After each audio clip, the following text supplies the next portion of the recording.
Hey, I actually thought that was gonna be like Oh, together, hey. but it Hey. wasn't. I'm Kay. I'm Devion. I'm Lodge, and we're the Kaleidoscope Dreamers. We're three of the Kaleidoscope Dreamers. There's about 8 or 9 of us, but we're gonna do an advice video today. Let y'all get into our heads a little bit, get to know us, and help y'all at the same time. So we picked 7 of the best questions that we got. We got like so many fucking questions, and we're gonna answer 7 of them, the 7 best ones that we picked out, and a couple of them are anonymous, I think. But yeah, we're gonna do that. So let's start out with. All right, we'll start out. There's an anonymous one. Okay, anonymous says, "How do you handle it when your best friend is replacing you with her boyfriend?" That is some fucked up shit. Like honestly, I don't really understand why they would make that decision. Maybe they're desperate. Maybe they're not used to having love. The best thing you could do, in my opinion, as a best friend, go straight to her, ask her what the situation is. You gotta know. I feel like you're replacing me. I know I don't see you. I don't talk to you. Or whatever the situation is.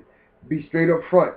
You'll know what to do based on how she react or he reacts to what you say, and whether or not they change it. So try talking. If things don't change or they seem like they don't care about your opinion, it's not your best friend in the first place. Yeah.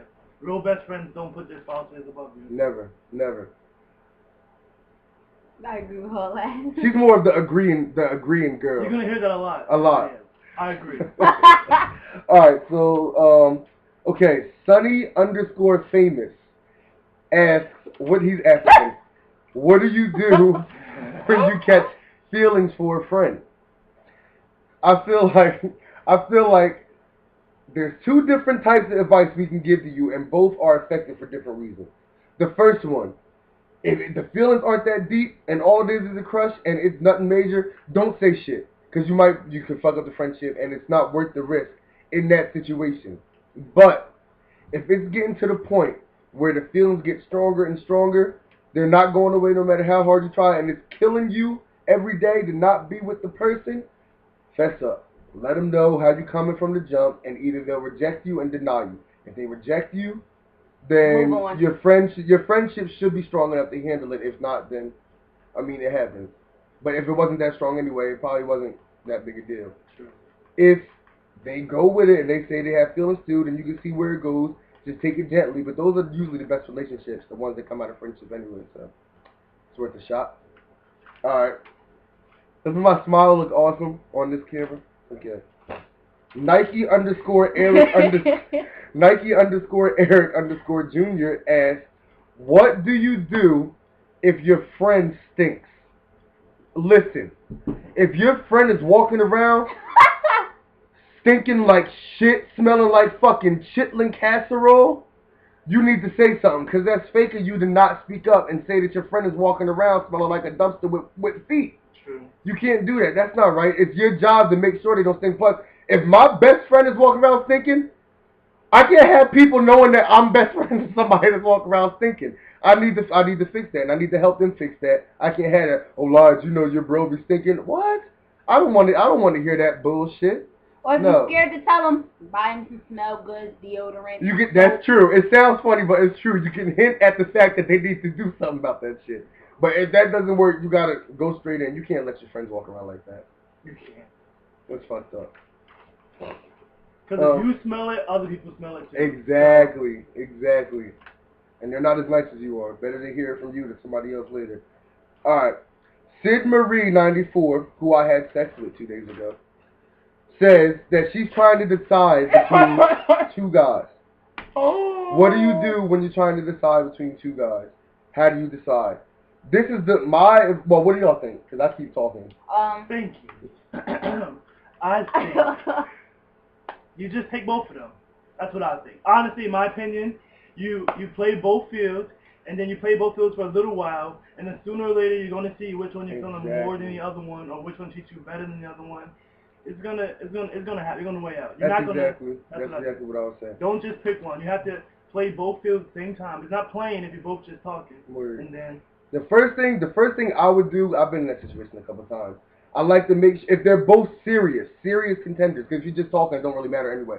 But if they're both serious contenders, I would make sure that they know about each other, so there's no surprises and you don't lose anybody because of the other. If one leaves when you tell them, you know which one you need to be with. If they don't and they both feel like, okay, we know that each other is around and that you're trying to decide whatever, we're going to do the best we can to win you over. I do like Davion said, play the field and you'll know eventually. You agree, Tamia? Okay. Diamond Fierce says, how do you handle dating an older guy? Who gives a rat's ass? Like, I mean, go for it. If you're grown, like over 18 and you're dating an older guy, then, you know, who gives a shit? I mean, age isn't really a thing anyway. Y'all both legal, so do what you got to do. If you are younger, you're underage, and you're dating an overage individual, you know, the cops don't like that. So be prepared. The law doesn't agree with that. But if you I can't tell you who you can love and who you can't. If you love somebody that's 37 fucking years old with 4 kids and you're a freshman in high school, it's fucking weird. But, I mean, love is love. You can't decide how it happens. I'm saying you need to mentally prepare yourself for all the bullshit that society is going to throw at you because they're not okay with it. Hopefully you can keep it a secret till you're 18, and after that, nobody's opinion matters anyway. Nobody ain't gonna like this. Yeah, which is fucking gross. But don't do that. Like, if you can find somebody your age, you should probably do that. Alright, Born_winner_ wants to know, don't say that. What do you do when it feels like the person you love is growing apart from you? This is the sad reality of it. It happens. Sometimes, and like you never know what you're gonna want 2-3 years from now, what you're gonna need as a person later down the line. And sometimes it's not because of arguing or drama or none of that. Sometimes you literally just outgrow each other. It happens. I say if it's real love, you fight for it until you cannot fight anymore. But if the person's not making an effort to work with you to keep it, then move on. It's hard. I know it's hard. Oh my God, everybody said that. Oh, it's so fucking hard. I can't do it. I love. You didn't even fucking try. Like, delete them off Twitter, delete them off these social networks, and delete their number. It might be hard, but it'll be a lot fucking easier if you don't have to look at them and hear what they're talking about every day. Try. Give it a try, and you'll be much happier when you find somebody that's worth it. I have a question. Yes. Oh, you got one? Okay. Okay. We have an anonymous hit up. Asking, could you date someone for 4 years and not have sex with them? Fuck no. If you don't want to have sex with me, then we don't need to be together. I think 4 years is a long ass time. It is, Hell yo. no. You better be the dopest fucking person in the world. Our relationship better be flawless. Because there are people there are people in this world that are worth that 4-year wait.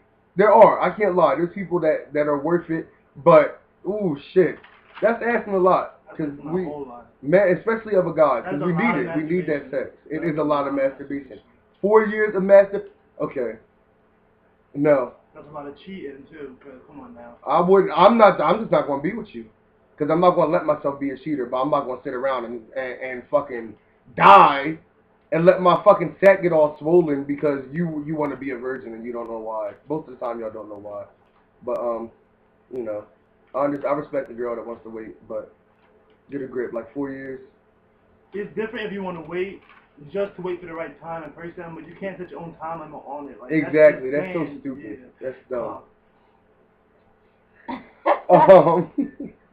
Our last question is from @ohmy_Danica. And it's ironic because it counteracts with it. I'm being pressured into sex. Hold on. I'm being pressured into sex.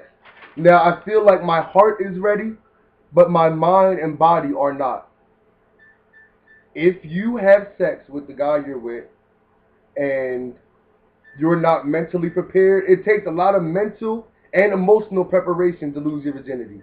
If not, you're going to fuck yourself over. You're going to fall in love with a dude that never meant to have you love him in the first place.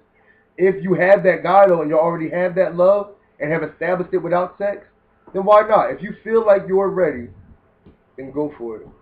I don't see what's stopping you. Sex is one of the most primal experiences of humans anyway. It's basic. It's the most ultimate form of showing emotion. It is. So It is. why not? If you feel like you're ready, but you know, If you're not ready. Let's all have sex. Just kidding. we're not actually gonna do it. Well, we might. We might. No. We just might. Thank you. Look out for the videos to come. We got acting coming, singing, dancing, comedy, short films. Everything's gonna be coming. We're gonna entertain y'all real good. Thank you for tuning in. Hope we answered y'all stuff. Stay happy.